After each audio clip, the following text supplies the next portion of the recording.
So my name is Lupe Altides. I am a Chicano from the west side of San Antonio. This is my personal biased opinion. First of all, excuse the shirt. It's old AF, and it's my workout shirt, so I don't really want to throw it away. I probably don't even need to wear a shirt when I work out, since I'm working out here at home. But force a habit, right? Anyway, this video is probably going to offend a lot of people. If you don't get to see the whole thing, I'm posting the longer videos on YouTube. But I was thinking about, because my friend is hung up on this stupid dating show, and I don't see the entertainment of it.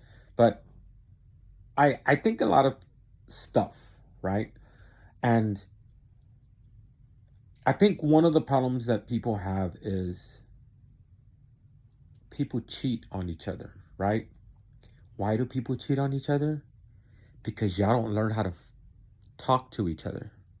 You know why y'all don't know how to talk to each other? Because y'all don't take the time to get to know each other. So here's some tough love for you guys. A lot of you don't know how to be alone. You're so weak. And it's not meant to be insulting. It's a hard reality. A lot of y'all are so weak that you don't know how to be alone, that you jump into a relationship like that. First of all, if somebody is quick to jump into a relationship after you've just met or just barely going out once or twice, run. Run, because it's not going to last. If it's just going to be a fling, be honest with each other, right? Be honest with each other. I want to be with you because I'm weak. I want to be with you because I want to sleep with you, whatever, right? And here's another thing that's really going to kick you guys is in the butt. A lot of y'all give it up too fast. You get mad because they cheat, but then you gave it up really fast, right? I read a book that says if you really want somebody and you want to find out if they really want to be with you and not just sleep with you, make them wait. Now, here's the thing. If they don't want to wait, that's on them. If you don't want to make them wait, that's on you. And I hear people say, well, they kept pressuring me. So what? You chose to give in. You don't have to give in just because somebody pressures you. You don't have to give in because somebody begged you and said that if you don't sleep with them, they're going to go sleep with somebody else. Bye. Because if that's all you want from me, then you don't really want a relationship with me. You just want to sleep with me, and that's it. And I guarantee you, it won't last long after that. A lot of y'all are so weak that you don't know how to be alone, so you jump into a relationship like that, right? Take the time to get to know somebody.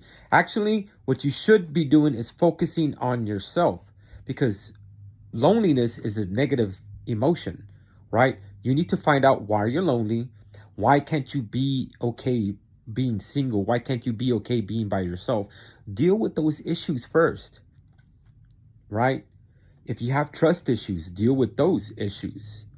Because if you're getting in a relationship with somebody and you have communication problems, if you have trust issues, if you have problems being alone, then you need to deal with those issues first. And then not only will you be good for the other person, you'll be good for the relationship, and you're going to have a better chance of having a healthy relationship. If two lonely, desperate people get in a relationship with each other, what makes you think that it's going to last more than just a few days or a few weeks? Because you're both lonely, and guess what? If that person doesn't fulfill that loneliness for you, or you don't fulfill the loneliness for them, they're going to seek it somewhere else. And that's another thing, because a lot of y'all don't know how to talk to each other and say, hey, this is what you should really do. Sit down when you first meet somebody. This is what I want. This is what I expect, right? From you, from the relationship. If you can't give me that, then we need to work on it, right? I want communication. A lot of people don't know how to talk. So work on the communication. You work on it together. If you really want the relationship to work, you work on it together, right? And once you start not feeling like the other person is doing their part, You know, when I first met you, I told you I wanted this, this, and that. You're not giving me that. So talk about it, right? Then that person has the option to either give you those things that you wanted or to say, I don't want to do that. If you're willing to work on that person, right? Well, this is what I want. I like you. I want to be with you. We're going to work on that, right? We're not going to break up. We're going to work on that. You're going to work on you giving me what I want. I'm going to work on me giving you what you want. And we're going to make this work. If you don't want to make it work, fine. I'll find somebody who will give me that because I know somebody will, right? I know somebody will want to be with me and want to give me that.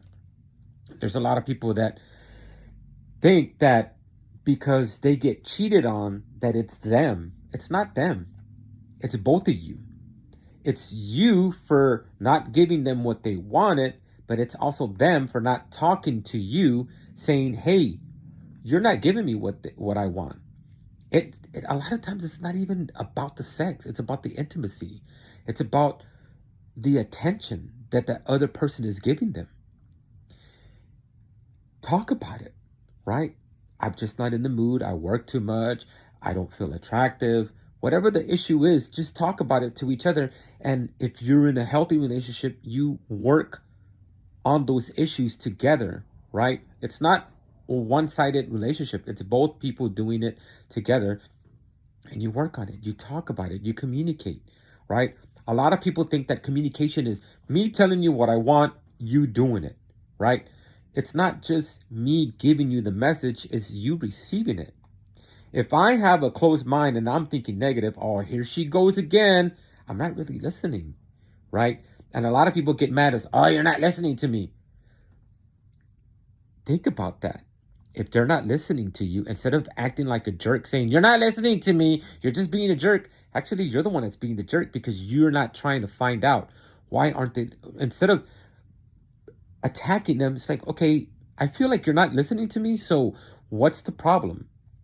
Am I coming across wrong? Are you not liking what I have to say? Do you want me to say it a different way where it doesn't sound like I'm attacking you?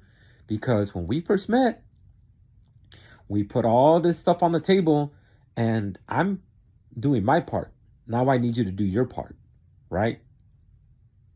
So I honestly feel like the majority of the reason is lack of communication. It has nothing, it's not really about trust. It's about communication. And to me, the trust thing, a lot of it, it's the person themselves. It's not even the other person. It's not because you think he's a cheater. It's because you have that insecurity in your mind already. I've dated people where they already had it in their mind that they weren't going to trust me because in their mind, nobody was worth trusting. How can you earn somebody's trust when they already don't trust you? That's already in their mind. There's nothing you could do. There's nothing you could ever say to change their mind because they already have it stuck in their head that they're not going to trust you. That's another one that you need to run from. Run and run fast. So I think if you're single, work on yourself. Work on being okay with being single. It doesn't mean that you're pathetic. It doesn't mean that nobody wants you. It means that you're working on yourself and you're waiting to find the person who you are meant to be with. Because if that perfect person is out there, they will wait to get to know you and to decide, both of you decide if you really want to be with each other.